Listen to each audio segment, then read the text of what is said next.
বাচ্চা গেছে মাঝখানে বিজেপি আসাতে, পদ্ম বলে ভোট গ্রহণের সুযোগ পাইছে। কমসে কম নিষ্ঠার সহকারে পদ্মফুলটার মধ্যে ভোট দেওয়ার অধিকারটা প্রয়োগ করতে পারে, নাহলে দ্রুত শাস্ত্র অবলম্বন। আজকে যদি বিজেপি না আসতো আর সিপিএম কংগ্রেস একটা হইয়া, তাইলে ৮০ দাঙ্গার সময় যার ছেলেরে খুন করা হয়েছে, যার বাড়ি লুটপাট করা হয়েছে, যারা এনএলএফটি তৈরি করেছে, যারা এটিটিভ তৈরি করেছে, যারা শহীদ মিনার বিচ্ছিন্ন মনুতে 14 জনকে নৃশংসভাবে খুন করে চিদাম্পালকে, ঝর্ণাদাস পাল বৈদ্যজি কই আমার বোন, চিদাম্পালকে খুন করেছে। এখন ঝর্ণাদি কেমনে ভোটটা দিব আসিচ্ছারে, তেনে স্বামীরে তো খুন করছে তারা। বুদ্ধিজীবী কর না আমার একটু কি অবস্থা। আমি তো ঝর্ণাদি একটা ফোন করুন, দিদি কই দেবেন ভোট আপনি? আপনি তো আমার দিকে ভোটার, আপনার হাজবেন্ডরে যারা মারছে এত প্রার্থীও নেই, সাধ্য শান্তি তো আপনি করছেন, ওখানে যাবেন কো? আর মানিকদার তো কইয়া লাভ নেই। আমি মানিকদাকে সম্মান করি, মানিক সরকারকে, 4 বারের মুখ্যমন্ত্রী, 25 বছরের টানা সরকার, পলিট ব্যুরোর সদস্য। দাদা শেষ বয়সে 74-75 আপনি ভাবছেন ভোট দিবেন? সারা জীবন মানুষের কাজ তো বেশি শিখাইছে, কি হইব তারা? আমার কান্তা মন কর, আপনারা ইচ্ছা না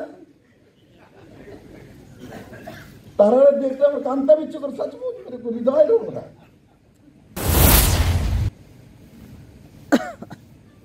এমন এমন প্রজাতি ত্রিপুরাতে রাজনৈতিক ব্যক্তিত্ব এরা। আমি যখন এসেছিলাম, মানিকবাবু তো পরে এসছে, ডাক্তার মানুষ, তেনারা খুব জ্বালাইছে। সিপিএম মানানা বিলে তেনারে বহু কষ্ট দিচ্ছে, কেস টেস করে তেনে বাচ্চা রয়েছে, তখন মুখ্যমন্ত্রী হয়ে গেছে, বেশি জ্বালাইছে মুখ্যমন্ত্রী হয়েছে। এরা মানুষের কাছে কিভাবে যাবে? আমরা যখন শুরু করেছিলাম 2015-তে, আমি দিল্লি থেকে এসে ঘুরছি, বলছে এটা বাবু করে ঘুরতে লম্বা একটা পড়ে ঘুরি। আরেকটা কয়, যখন তারা লোক যুগ দিছে, কয় হে তো আধা বাংলা কয়, আধা হিন্দি কয়, এ তো বাংলাও কইতে পারে না। ঠিক আছে, তোমরা পারো, এত পারছো, পারতে পারতে জীবনও কমিউনিস্টের সরাইতে পারছো না। কারণ কি, লালসটা, জিব্বাটা তো এত বড়। চাকরি লাগবো রাতের অন্ধকারে, मानिक सरकार फोन किया ट्रांसफर लगभो।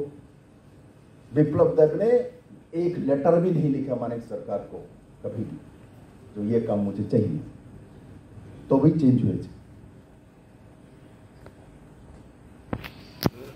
ईमानदारीते काज करी। तखन आमादेरके बला हयेछिलो एर संगे के भाई केउ नेই, একটা এমএলএ নেই, কোনো বুদ্ধিজীবী নেই, কোনো কিছু নেই। পরে না অরুণোদয় শাহ আমাদের সঙ্গে আইছে, বাড়িটা দিছে আমার থাকার লিগা, ইলেকশন প্রচার করার লিগা। তাহলে বুদ্ধিজীবী বুঝা লাগছে যে আইতাছে দিয়ালাই বাড়িটা।